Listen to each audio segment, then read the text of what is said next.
Here we are, I'm Kyle O'Reilly and this is the Here We Are show powered by CSN. Today I am very happy to have the champ, Mr. XFC himself, Aaron Toe, sat alongside me, and today we're going to be discussing a plethora of things, including the XFC, his upcoming fight at Arsenal X, his potential move into the big leagues, the UFC, and I might try and get him to take me fishing, you never know.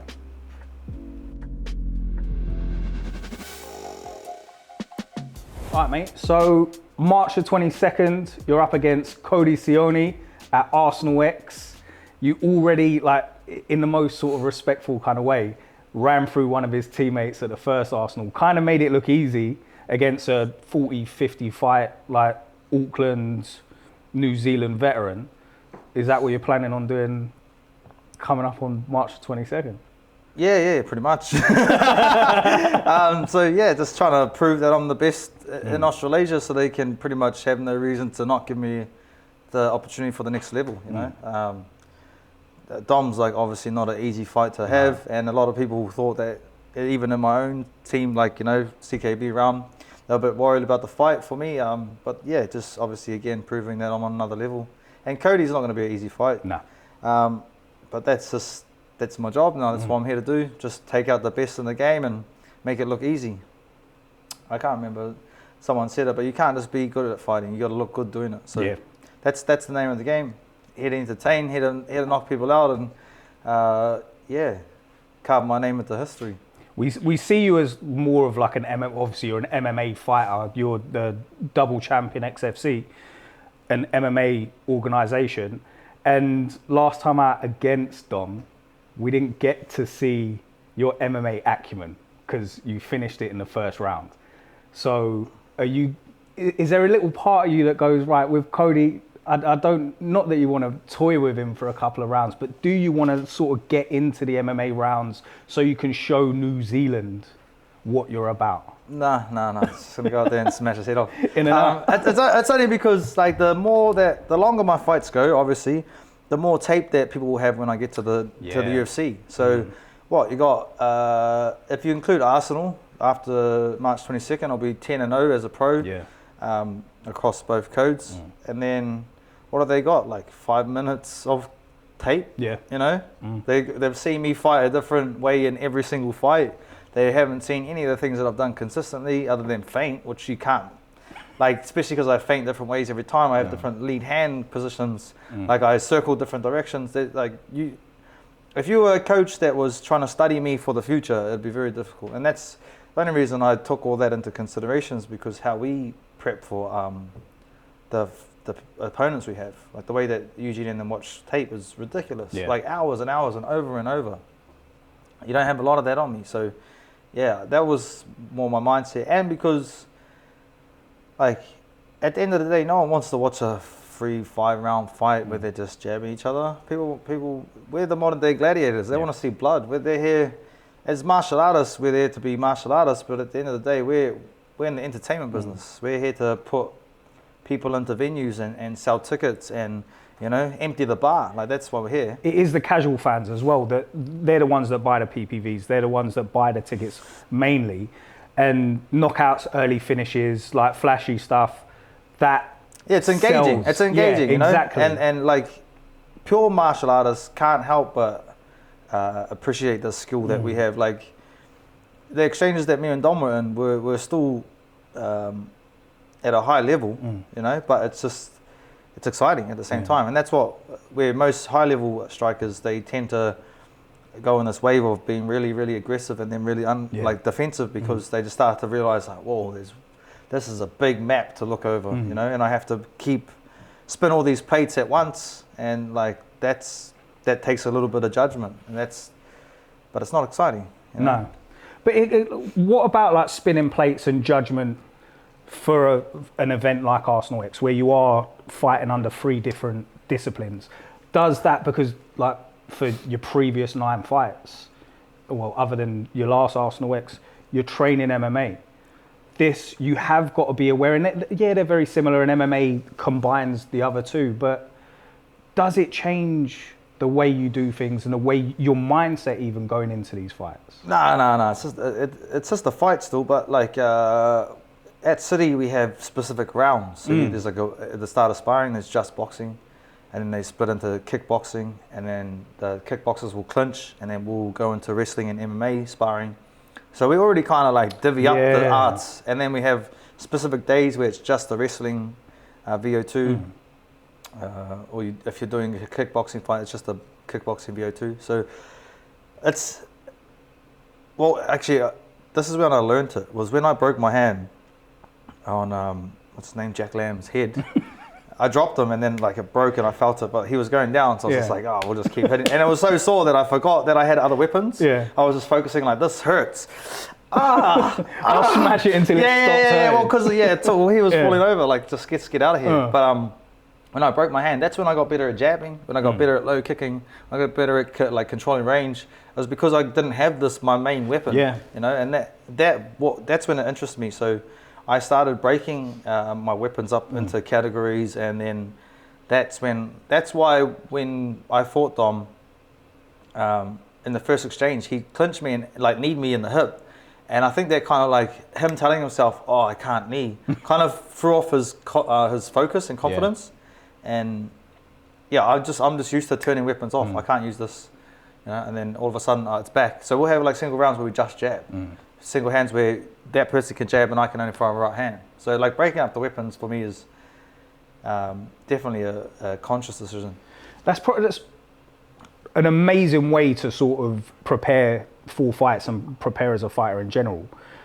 I don't know whether that's like a CKB thing, because people haven't really sort of pointed that out much, but CKB obviously is like an elite gym. You've got an elite team around you, including like obviously UFC caliber and high level world title caliber people. How has that helped you as a fighter, having those sort of people around you? Oh, that's just it sets a standard. You know, like when people first come in to our gym from being outside of the gym,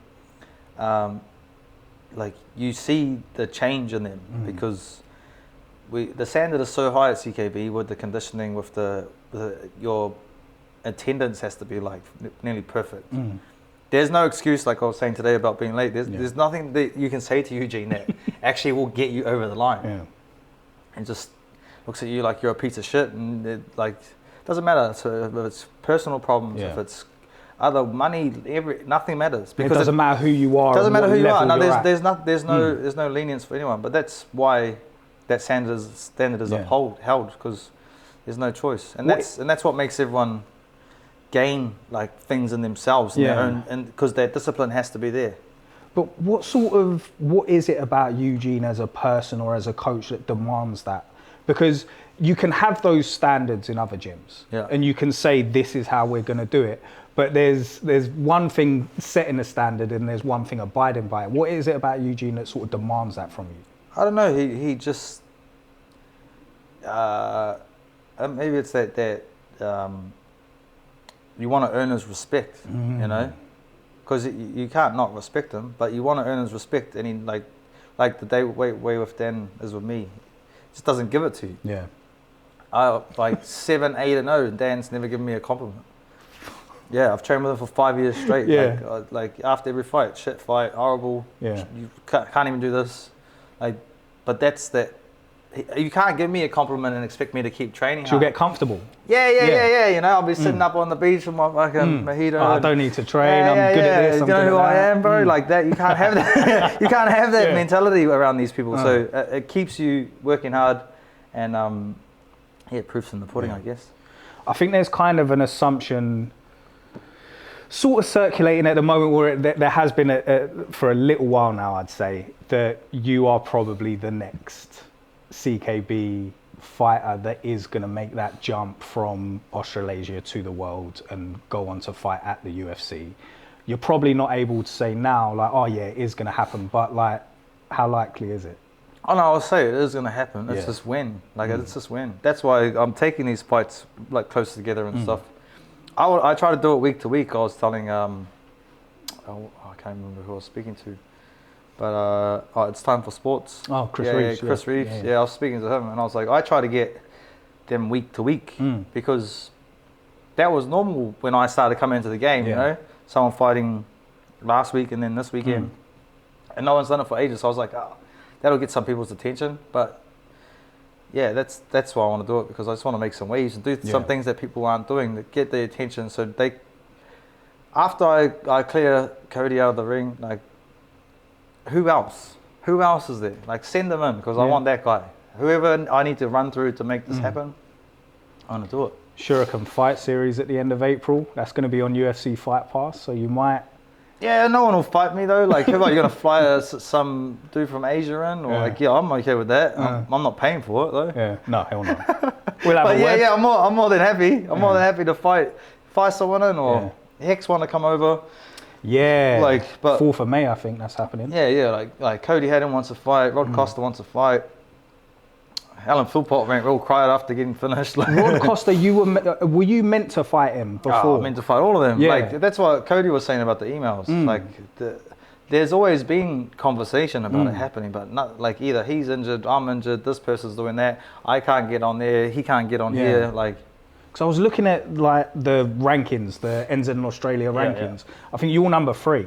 Yeah, how? And you're 9-0. Who's going to fix that? That does need to be fixed, because Rod is, I think, 10-6 or something like that. Well, he's got quite a few losses, but what is the criteria for rankings? Well, that's what I'm saying. I would assume that it's being Australian. Does that help? It seems to be, because he's number 1, and your record speaks for itself in comparison to his. Fought at featherweight and then lost twice in a row. Like, I'm on a 9-fight win streak. Exactly. I haven't, like, that's actually not including my amateur career. I haven't lost it since 2016. Jesus. And that was against someone called Aaron. So I told myself I lost to myself. Lost to yourself, That was bad. I might have to go back and watch it. It's on YouTube. I that's the only fight I actually watch. Yeah. When people are like, can we watch one of your fights? I let them watch me get a hiding. I didn't train for that camp. Humbles yourself a bit. Oh, bro, my first fight, I finished it in like a minute. Yeah. Beat the shit out of this dude, and then I saw my mates in my ear, you know, you're the man, and I just started being lazy, not training, and then exactly what you sort of spoke about a minute ago, saying that you don't want to happen. You're speaking from experience, because it has happened. Well, I felt bad because my mum was there. I had 80 of my friends, my missus. My mum's crying. I'm getting my fucking head smashed into the mat. Like, it was like 30-something unanswered shots to the head. I got knee, head kicked. Yeah. Then I jumped for a guillotine, and he just was on top of me. I was like smashing my face into the mat. And my missus come off the table, and she was like, get up, like crying. Like, you know, like, you can't lose, because I don't mind if I lose if the guy's just better. Yeah. Like, if he beats me up, like, fuck, fair game. But if I'm losing because I don't train, that's a choice. Yeah. That's a choice that you've decided to make. And even if it was like subconscious, like, that I won't ever let happen again. Did your missus make you sleep on the couch that night? That was the nicest she's ever been to me, bro. I was like, fuck, I think you want me to get a hiding. Like, my missus would like make me book a hotel or make me sleep in the car. She wouldn't even let me sleep on the couch. She's never even seen me get beaten up. Yeah. Like, you know, even all the mischief stuff I used to do in Australia, like, she'd never seen me get beat up until then. So, yeah, that was an experience. I was like, on the Australia subject, so I've been doing like the CSN and the commentary thing here for about 3 years. I've been in New Zealand for 5 years. And up until recently, I haven't been massively aware of who Aaron Toe is. Because XFC is like an Australian organisation, and you've been sort of making your name in Australia, whereas we've been covering like New Zealand-based stuff. So it was quite sort of a weird juxtaposition to see you kind of transition back to New Zealand after the success you've had at XFC and the way you've kind of just blown up all of it for the casuals, for the New Zealand casual fans. You are Aaron Toe. It's a bit weird. And because I was fighting in Dunedin, I met Tor's XFC down there. Yeah. So there wasn't anything in Auckland since I fought on King in the Ring. The first MMA fight on King in the Ring was me and Logan Price. Yeah. And that was the only time that I fought in Auckland since, I think ever. So it's new audience because I'm fighting up here now, and it's been cool. It's been 4 years. You've been the bantamweight champion XFC bantamweight champ for nearly 4 years now. Yeah, You've through been the COVID. face of that, yeah. Through COVID, so I was a little bit like. Yeah, bit of a padded. Yeah. Like I fought who I could when we could fight. Like I think me and Nick Thornton's fight got postponed 4 times. Jesus. Yeah, 4 times. What does that do? I was in fight camp for like 8 months. Yeah. And then we had to sneak around and train because the police like try to arrest us for training together. And yeah, that was when Dan was getting ready for Dustin Poirier and all that. Like that was a banger, bro. And he did that without the greatest training camp. Yeah. Like, it was just us running around from the police, like training in a garage, like going running around the park, like. Yeah, that fight was unreal. Bad man. When you finally do, or not finally do, but when you make the transition and you sign with the UFC, you're the champ at bantamweight and featherweight, but I'm assuming that you're going to go in as a bantamweight fighter. Yeah. Who are you eyeing up? Because, I mean, we've got today even Sugar, Sean O'Malley versus Chito Vera. Who in the bantamweight UFC division, excites you? I'm keen to fight anyone. Bro. Yeah. It'd just be cool to just starch one of them guys. Yeah. That'd be a good tip in the cap. Just put O'Malley to sleep. I watched the replay that he did on Aljo. Just that pullback right hand was slick. And I was thinking just the way that Aljo committed to that right hand. I was like, fuck, I wouldn't have done that. But you have to talk to yourself like that in order to engage in these future plans. So yeah, I'll be keen to just go out there and just toes up the best in the world. So I'm obviously not from here, right? Yeah. And when I first sort of saw your nickname, I asked them this morning. Yeah. When I come in, I went, what exactly, what would I have to do to toes somebody up? What is that? What does it mean? Yeah. So it's like is it like stepping you out? No, it's a slang for bashing someone. Oh, sweet. It's slang for just beating someone up. That's why Dan was cracking. He's like, can't wait for Bruce Buffer to toes him up. And just the conversation of having to explain people in America, our slang and the way that we talk, chur. I had an interview with someone from Australia and they were like, what does chur mean? I was like, oh, yeah, this whole language that we've just made up to ourselves and only we understand it. So that's going to be cool conversations. But yeah, pretty much just beating the fuck out of someone. And then, the pun explanation thing is when you're just on your back, knocked out, your toes are up. Okay. And so that's quite cool. So it's a play on words. My name is and your name. Yeah, my name. Yeah, that's why it worked. It was actually it was written in the stars from day one that was going to be. Yeah, it was how my mates used to make fun of me because I was a bit of a mischief teenager. So I used to try and fight groups of people. Yeah. He's like, bro, you think you'll toes them up? You can just toesing them up. Up north, that's a common way to threaten someone. Yeah. I'll toes you up, bro. You better calm down. It's just a common slang that we use up there. Well, I'm still getting used to the Kiwi. My wife's a Kiwi. We've been together for 12 years, but she spent a lot of time outside of New Zealand. Yeah. We met in London. She lived in Australia prior to moving to London. So I didn't really get an amazing intro to what Kiwi slang or Auckland slang was. And even actually, I had a couple of missteps along the way. The nodding situation, right? Oh, true. So tell me about the nod down and the nod up. What's the difference? Honestly, it just depends on the person's demeanor. Yeah. Like in Australia, this is something that I didn't even know that I was programmed or conditioned to living up north and being in South Auckland before I left, is just eye contact. And we treat ourselves like we're dogs, So if we're walking past each other in the street and you give me direct eye contact and you hold it, that's a challenge. Yeah. Right?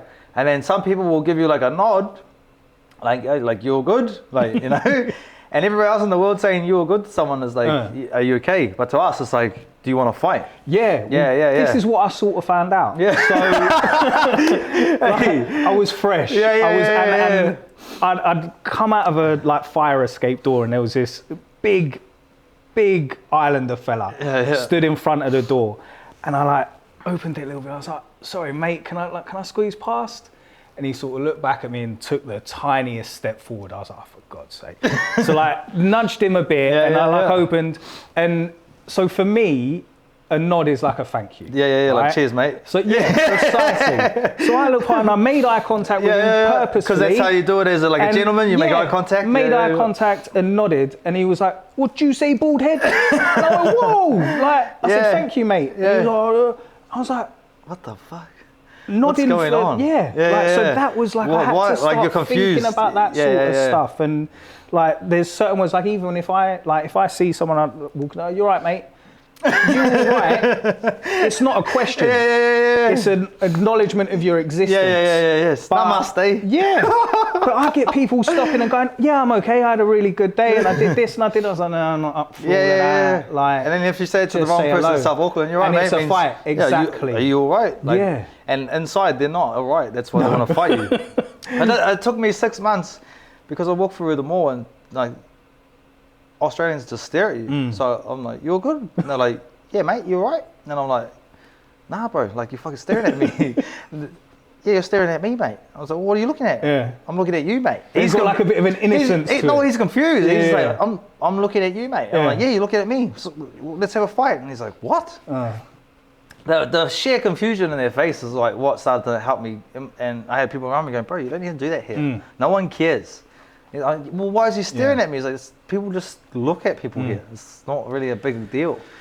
Yeah. But we're just animals of the jungle, bro. Yeah, you know? That's what I was about to say. Like it's not even just where you are. It's the environment of the people that you're around that has that sort of effect. It's a culture. Yeah, precisely. It's a culture that we're built, and it's built on like the fact that we're settlers and Māori and islanders that come into the same environment, and then we're all kind of similarly territorial. Yeah. And that culture is just built over years, and that's why Mike Hunt got picked up. You know, that fight with those 6 dudes in the street, like that culture is just built into New Zealand. That's why we love fight culture. Yeah. That's why we're the best in the world at fighting. Like, it's ingrained in us as Kiwis. Because I was like I thought about this, and like the Māori culture, you guys obviously have descended from like Māoris are known as warriors. Right. But so is like a lot of other cultures, like the Irish, the Scots. Like I'm Irish, well, I'm from like my family's from Ireland. We have warriors. Like the Romans, like conquered half of the planet, but no one really sort of embraced warrior culture. Yeah, it was almost frowned upon. Quite like the Māoris. Yeah, it was almost frowned upon for like my grandfather on my mum's side. He's Irish, full-blooded Irish.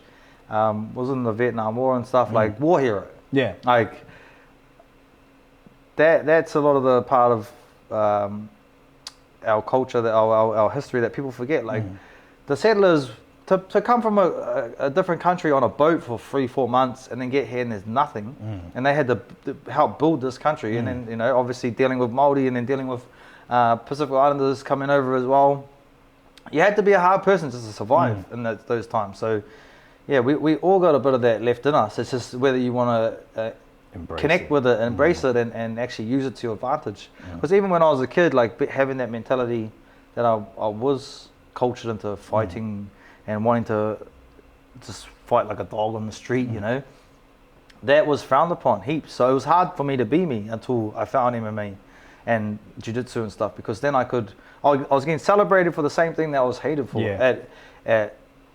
And that's why I realized it's not who you are. You don't have to change who you are. You just have to change where you exist and how you engage in those environments. And so that's essentially how you got into. That's exactly how I got into it. That's exactly how you got into just from your natural sort of propensity for fighting. Evolved into a career. Yeah. And my grandmother told me when I was young about this story that when you're a kid, they'll take you into different realms. So they'll take you to the beach, to the ocean. If you like swimming and playing in the sand, then you'll be like a diver or fisherman. And if they took you to the mara, like a garden, and you like playing in the mud, then you'll be a gardener. If you stayed up all night as a kid, they'll teach you about navigating with the stars. Yeah. So your natural aptitude, that's where you were placed, and they cultivated that part of yourself. Yeah, it's smart. And that's why some kids, I was kicked out of nearly every single class I was in. Yeah, like, I'm more successful than a lot of the people that did well at school. And I'm not talking down or thinking I'm better than anyone, but just because I was able to find my place. Yeah. And obviously in school, some people do really well, and then they just don't find their place in life. And yeah, I'm just lucky. I'm just really lucky that I found mine. Well, and then it pays well. Well, yeah, well, and it's only going to pay more. It hasn't for the last 10 yeah. years, you know. It's been a bit of a struggle, but like, yeah, just time to make some money. Like the rise of MMA generally has been massive. Meteoric. The biggest sport in the world, the fastest growing sport in the world, the most watched sport in the world. Like, yeah, pick the right career. Yeah, you did. and the right time as well. Time. You were born at like. I was with Carl Weber the other night, and like, if he was born in this era, he would be an absolute star. Like even like Rob McSwain was like, he could have been the first Israel Adesanya. Yeah. But like just the timing of everything, all that kind of stuff, it definitely helps. Stars have aligned. Bro, someone likes me. Yeah. Someone likes me. I don't know, hey, I'll see you soon. There's a bit of a sort of prejudice, right? And everyone has this sort of outside of this sphere, that fighters are a bit stupid, a bit naughty. Yeah, like, you know. Well, no, I'm not kissing your ass too much here, I don't think, but I get the like you're incredibly smart, and you come across as an incredibly smart person. Like, is that maybe what affected you as a like? So I struggled with this a little bit. I'm not like saying I'm smart, but I was, if I wasn't interested or you have to want to like engage, drawn in and engaged with a subject, I was naughty. Yeah. And was that similar to you, where you might have been a little bit like disengaged because of the fact that you are perhaps naturally smarter than some of the people that you might have been around? I'm just a quick learner. I realised that. But like, I'd finish my schoolwork sometimes faster than everyone else, and then I'd just talk. Yeah. And then just distract other people. And get in trouble. And then get in trouble. And like, you know, I was kicked out of my year 8 maths class and put into a chemist because the teacher didn't like me. Yeah. Fair enough. Like, fair play.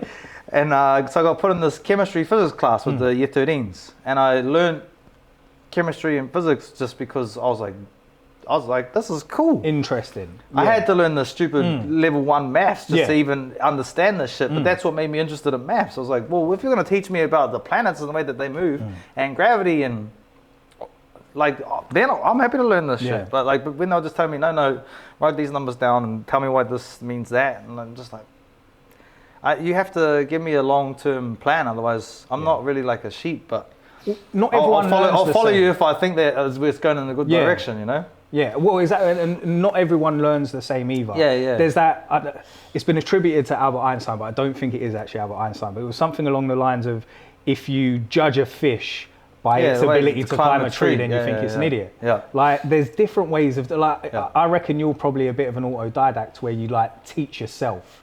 And you learn it, like you could happily sit on YouTube and learn about the cosmos. I spent 3 years doing that. I can map the stars out. But like, if I'm engaged in it and I'm interested, I'm definitely, and I'm a fast learner, and I'm really attentive about small details of things. I think that's one of my, the reason why I'm so good at fighting. Yeah. It's my ability to see things that most people can't see. And that's why I get early finishes, because I just find one chink in the armor and then I just shoot the cannon straight for that little hole. You know, and that's what gets the job done. Well, that's a sign of intelligence as well. And that's also why I've also always found that prejudice to be a bit sort of unsettling, is because the brain power side of things that goes into fighting doesn't get spoken about enough, and the amount you have to know, the amount you have to anticipate, the amount of sort of knowledge that you have to have of fighting styles, it goes unnoticed. People think you just go in and fight. It's like, because they have no idea there's a whole map. Like, even with Dan, right,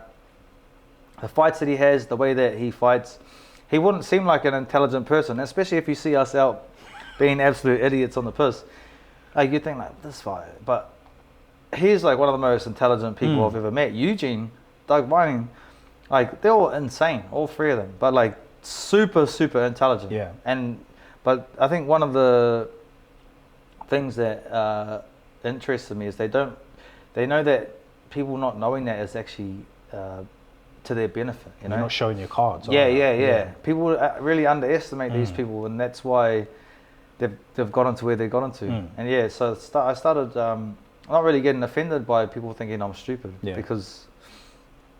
Even I'm not dumb enough to judge someone by one interaction. Like the fact that you're gonna judge me about something you see on online, like probably not the most smartest people in the world. And then Dan said to me, he's like, "Who's the dumbest person you know?" And so I just told him Josh Hounslow, and then and then he goes, "He has access to the internet too. The dumbest person, the most stupid person that you even can engage with physically." They have the ability to write comments on the internet. He's like, imagine the people out there that you're taking opinions off that absolutely just not even right in the head. I was like, oh, great point. That's a massive point. I think Dan's probably talking from experience because I know that at one point he was quite active on Twitter, which ain't massive in New Zealand. Yeah. The Twitter trolls and the MMA Twitter like fandom is horrific. It's a cesspool, bro? Mate, I have seen, like was a part of it for like quite a long time. Like every event I'd be on Twitter trying to get engagement, like blah, blah, blah. But the amount of shit you see people write, and like I said, not a brain cell to rub together. And like even things like City Kickboxing, quite often if one of you guys loses, is shitty kickboxing. Is what the hashtag is. Not a bad name. I never heard that before. That's a pretty good one. But it's unnerving. I think from now being sort of semi in the in the industry, I guess, and getting to know everybody. Like it's a really toxic version of the tall poppy.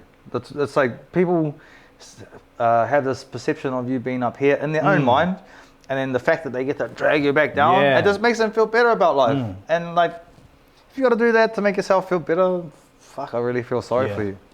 Don't really, but kind of, you know. The theory's there.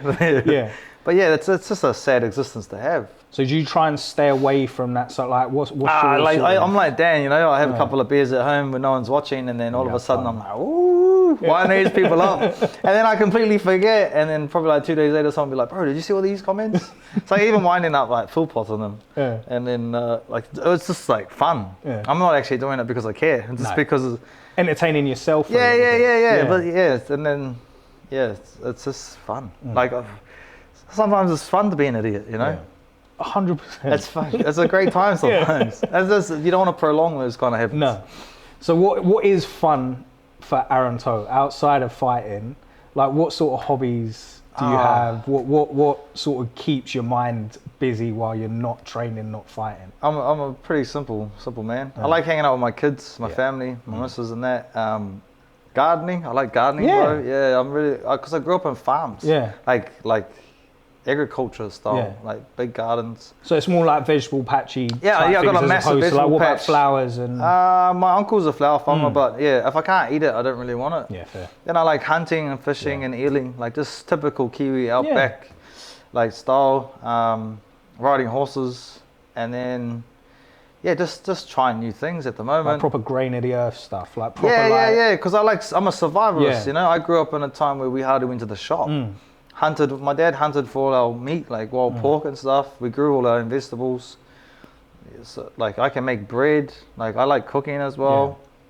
I got like Steph the Māori, like a barbecue smoker. I had him as a friend since I was a kid. So, I just like living, bro. Living's fun. Diving for seafood, like all that kind of stuff. Yeah. Just being out in nature, and it's definitely good for the soul. And someone like me, where people always ask me like, "Oh, did you watch the UFC?" Yeah. I'm like, "Well, nah." Unless the boys fight, I don't really watch it because there's enough of that in my head. You know, I try to like feed myself good stuff. Keep trying to get Steve Pipe. You know Steve Pipe. Fitness. He goes spearfishing quite a lot. True. And he commentates with us. And he said about 2 years ago, like, "Oh yeah, Carl, I'll take you out." Because I like in London, you have the Thames and it's full of shit. Like there's no fish in the Thames. I think once a killer whale or a whale like got lost and came up the Thames. He died from being in the water. Yeah. we don't have the sea. Yeah, we don't yeah, have yeah, like yeah. unless you want to like travel for ages, and you don't really. So like I want to like experience the Kiwi way of life. Yeah. And Steve's promised to take me for about 2 years. Promised to take me spearfishing. This is a call out. It's a call Putting out. him on blast. Steve Pipe. Pretty shit, mate. Be Really. a man of your words. Take me out. But I was also actually. It's like, have you got any? I was kind of. His wife, you need to take him out too for dinner. Anyone else? I was kind of hoping that you go, no, I'll take you out. Oh yeah. I'll make you another empty promise. For sure. Thank you. Yeah, no, worries. I'm getting used to those. Brother, the ocean's there. You just got to go out. It's a stone's throw from my house. To Really? be fair. Where do you live? Whangaproa. Oh yeah, Army Bay, bro. Yeah, I've got Army plenty. Bay. I've got Well, but, Big Manly, Little Manly, Arkles Bay, Army Bay, Stamble Yeah. Bay. There's plenty. Yeah. I just don't have the, like I said, because I haven't grown up around anyone that lives out there, it. No, don't. that lives out there, if you got a boat, take me and the bro out. We'll do something. Yeah. We'll go fishing or something. This might be funny. In a couple of weeks, I'm going out. This young fella I met on this party boat. He has a little fishing boat. He's actually really good at fishing. And I bought some fish off him while he was fishing off his little boat when I was on this party boat. Drunk, I was like off my face. But I wanted to eat some fish, so I paid him like $50 for one snapper and just ate it raw in front of him. Yeah, I like a raw fish. Yeah. Okay, nice. I like eating the eyes and the head and stuff, and it's just freaking out. But he said he's going to take me out, so. All right. Yeah. I'll come with you. Bet. Yeah. Thank you. That's all right. I look forward to it. I'll have to make sure that I've got some. You're gonna work for it. Cream You're gonna work for it. Mate, I'll work. It'll be all right. It's actually one of Dan's mates took me out fishing a Great Barrier.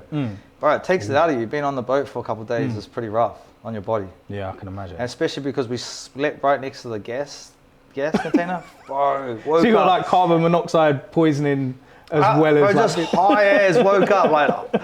Why is the room spinning? And then you're like, my whole nose, my sinus and my throat was like singed just from inhaling the petrol. You're really selling it, mate. Bro, like, it was horrible. And then it's like hot as, all you have to drink is whiskey and beer. Yeah, perfect. Oh, bro. Yeah, that's a bit of me. We caught a lot of fish, Scotch, though. We caught a lot of fish. Scotch, monkey shoulder. Love of some monkey shoulder. I was sober for like nearly 2 years, and then one drip of that monkey shoulder, bro, and I was back. I did 3. I went 3 years full blown.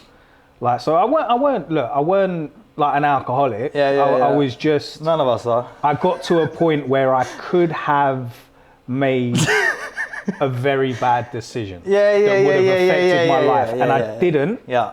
But I was so close to it that it scared me. Yeah. And which is what, like, that's how you're intelligent enough not to do it. That's a good thing. So I'm 3 years sober, and then I think it was about a month before we moved out here.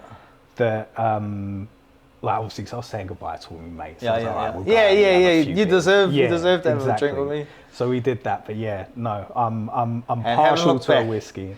No, have I? No, I'm worse than ever, I reckon. But partial to a whiskey. I did sort of, like I was talking to you before we went on air, like I've put on a load of weight, and that's because over the Christmas, like from end of November till end of January, I think I was just on the beers every day. Christmas in New Zealand's it's a hard time to stay sober. We have a beautiful drinking culture in this country. It's, come from the Irish, and then the Irish meeting the Māoris and the Scots. And obviously, Kororareke, Russell was like the first capital of New Zealand up north. Right. And they called that the hellhole of the Pacific. Well, that's why my ancestors went to King George and got him to sign a Declaration of Independence so they would look after and police their own people. Okay. Because they pretty much turned Russell into a brothel. That's the Treaty of Waitangi, is that? No, that was the second document that they signed. But where Waitangi is, Russell was like just across the water. And so that's where it was just debauchery. So there was like just pubs and brothels, and all the whalers that come over, that's where they'll go and stay. Yeah. Sounds like a good place, to be fair. Sounds like Las Vegas. Yeah. Never been. I have. Never been. It was fine. Haven't been. You know. We can go. Definitely something that. Should we do a CSN Vegas trip? Work when you trip. get signed, your first fight for the UFC in Vegas. Hey boss, got to go over for journalistic purposes. Documentation. All expenses paid. It's a tax write-off, boss. Yeah, precisely. I'm not doing this because I have to. No. I'm doing this because I want to. Is there a certain, like, sort of getting back onto the fighting side of things, is there a certain, not hesitation, but I touched on earlier, you've been the champ for almost 4 years at XFC. The majority of your MMA fights have been for XFC.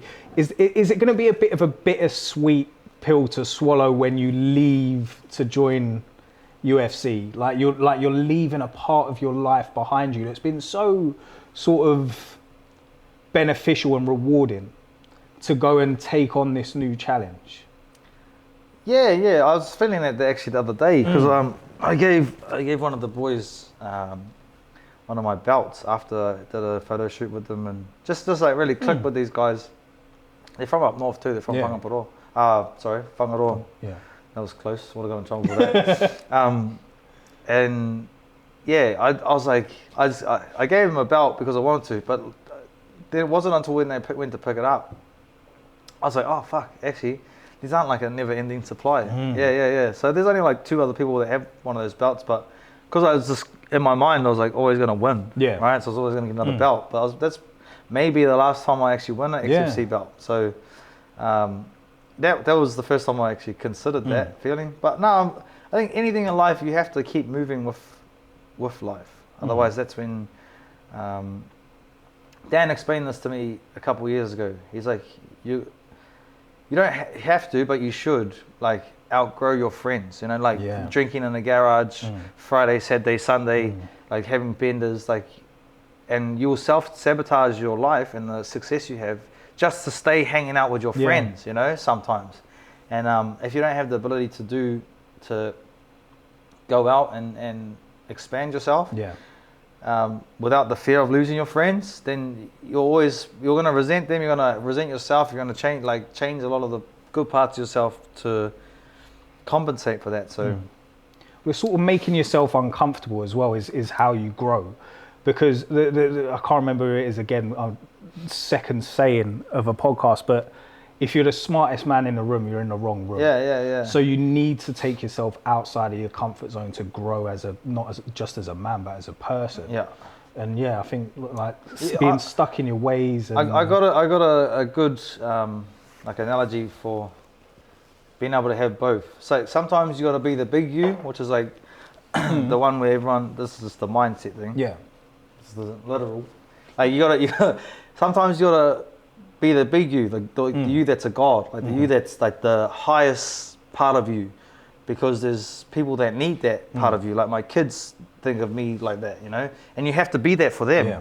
But then there's also people, you have to be the small you. Yeah. So when you go into the room with like Eugene Behrman and Dan Hooker and Israel Adesanya, then you have to be the small you, and knowing which you to be is really important, and that helps you to be both the learner and the teacher at the same time.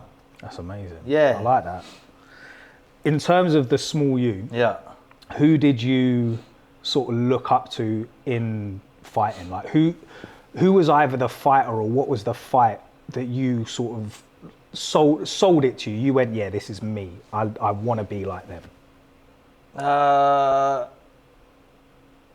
It was actually my dad. My dad, he had a really bad reputation in a good way, or good reputation in a bad way. Yeah.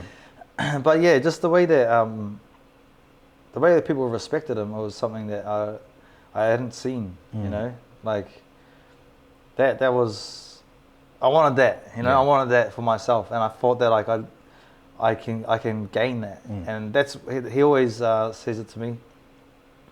He's like, you wouldn't be the fighter you are without like the way that he raised me. So yeah, that's where I kind of got that. I never really like had people that I looked up to in my mind for fighting. It's just I just liked the way people fought. Yeah. If someone has a good fight, like Nick Kipu just fought on the weekend, actually yesterday, and just absolutely just minced this guy with his hands, just outboxed him, dropped him once, and landed like 4 body shots in a row to a left hook, and then another shot like that. I'm like, that's what excites you. That's that energy. That's that. Yeah, it's not a person. It's actually like an idea. It's a concept that, like, anyone can have it. Anyone can have it. It's just that's the part of me that gets engaged. Do you think you've kind of, like you said, that the way people look, or the way you looked up to your dad, but the way people sort of either do or did interact with your dad or look at your dad? Do you think you've attained that now? Do you think you've I think I got it in a different way. Yeah. Like, yeah, I'll never live up to my own standards, and I'll never live up to his or probably Dan Hooker's. Yeah. But I think that's becoming a bit of a theme. I think we've got to. Yeah. What are we gonna do for you to live up to Dan Hooker's standards? No, I hope I never do. I hope I never do, bro. You keep going. Yeah. You never, like, you know, I never want to live up to the standard because then I'll stop working. I'll move back up the bush, and then no one will ever see me again. You know, I'll just be hunting and diving every day. Yeah. If you're gonna run into me, it'll be in the middle of nowhere for sure. But yeah, I hope I don't ever find it, because that's like how I've grown so much as a person and experienced all this success, is because I just keep trying to hit something that I can't hit. Yeah. Like, in terms of growth, and I've wanted to ask you about this. My wife's part Māori, but I've never really sort of delved into that part of her life and like the history behind it. You growing as a person, I'm assuming your moko symbol or moko. Yeah. Correct me when I'm wrong, please. Symbolizes part of that growth. Is there a story behind it? So this mataora is the name for this moko, taumoko. This is my chief that started my tribe. These are his two wives. Okay. Yeah, so this is Ahuaiti and Whakaruru. And these are my ancestors from both sides that came together to make me. So I'm the middle line. And then the part around my mouth is my immediate family, the ones that keep me safe. Yeah. And then my nose is done because of the mātauranga, like the knowledge I've inhaled. And then my lips are done because I have some some language of my people. So that's, and then the whole purpose of me wearing it has a whole nother meaning. Yeah, so that, it's interesting you say that you haven't delved into it, and maybe she hasn't either, only because it was only a generation ago, or 2 generations, where, well, my dad can't speak Māori. My dad's dark, dark. He can't really speak Māori, and it was only because his parents, their generation was the ones that used to get beaten up for speaking Māori, and there was a law against speaking Māori in New Zealand. The Tohunga Suppression Act. Yeah. They tried to kill our culture right off. And that was only because they were starting to they were trying to push us into being part of the society, so, you know, we could help build New Zealand. And so it was almost frowned upon, or like looked down on, for you to express Māori culture. Yeah. And that's why my dad doesn't speak Māori. Yeah. And that's why maybe your wife hasn't been able to engage with that part of herself, because it was almost like you couldn't. Yeah. But now this generation, the Kohangareo generation as well, like Māori has had a massive resurgence. Massive. And it's a wave that you can't stop anymore. And you're that's even noticing now, like since I've been here, the growth's been phenomenal. You're seeing members of parliament with moko. Yeah. You're like, and when I first got here, or even prior to that, you wouldn't. Yeah. Well, because you couldn't. Yeah. You couldn't. But now we're the generation that's made a massive difference, and it's about to get a lot stronger. And I don't think that a lot of people disagree with it, other than like the older generations, like. Not in like a super bad way, but even my grandmother was. It sounds pretty bad. We can cut it out if you need to. No. Like she was almost upset at me for getting my moko done. Really? Because she's white. She's Polish English, and she was like, she just said something that wasn't like super nice. So like that, I still have to realize that generation, like it's still part of them, and I don't even try and talk her back and like, everything's right, because she's 90 years old. She made me. She made my mum. Like you can't tell her how to think and act. She's been around here 3 times as long as me, so I let her be her. But like I have to express this part of my culture now, because that's the culture that raised me. Like I'm Irish, Scottish, Polish, English, Māori. I'm a mongrel of all breeds, and that's why I am the way I am. But the culture that raised me, Māori culture, and my grandmother and my grandfather and my dad, the way of the bush and that kind of stuff, that's the person I embody. And that's why I represent my culture, and that's why I carry this, because I wouldn't be here without any of them, without any of those things that made me, you know. So on that, and I think we're gonna like wrap it up a little bit. When everything's said and done, how does Aaron Toe want to be remembered? Not as a fighter, but as a man, as the human. How does Aaron Toe want to be remembered? I haven't thought that far ahead. Think about it now. I don't really care. Like, to be honest, really, I have no care in the world about. See, that comes across as like almost opposite. Yeah. Of what you've said about who you've become. So it's sort of you've had this massive journey as a person, and you've really found yourself, and so it kind of, for me, that's a bit like, oh, that's surprising, because I feel like you would have had some sort of back of the mind thought about how you'd be remembered as a person, considering the journey you've gone through. So this is my thing. Like, I grew up in paradise. I literally grew up in paradise, in the middle of the bush, with the West Coast 30 minutes that way and the East Coast 30 minutes that way. I had food, everything. Like, I didn't need to come and do this stuff. I didn't need to engage in society. I didn't need to become like a millionaire. I'm doing it because I want to show the people that where I'm from that they can do that too. Yeah. I can't talk to my kids and go follow your dream and chase the stars if I've never done it. I'll be a hypocrite. Yeah. But I know at the end of the day, at the end of this journey, I'll go and collect all these treasures and bring them home. Yeah. And then I get to go back to paradise. I don't need nothing else. I don't need money. I don't need, like, it's all just for everyone else. The same way what reason why I fight. And that's why I don't really care what people think about me, because by the time I get there, I will have absolutely no connection to anyone, and no one's opinion will even reach me. Yeah. So should I value it? Nah. Should I value my own opinion of myself? Even that, maybe not. So yeah, that's why I can't even answer that question in my brain. Okay, I like that. Yeah. Thank you very much, Aaron. Cheers, brother. It's been an absolute pleasure. See you when we go fishing. Hell yeah. That's why don't you let the people back at home know exactly what to expect from you coming forward? Yeah, so I got a fight in 2 weeks, I think. March 22nd, Friday night, Event Finder Stadium, Arsenal X number 2. I'll be co-maining that against Cody Sionnet, and then see what happens. Hopefully I can make a bit of a wave and let Mr. Dana White know that I'm on the way. Boom.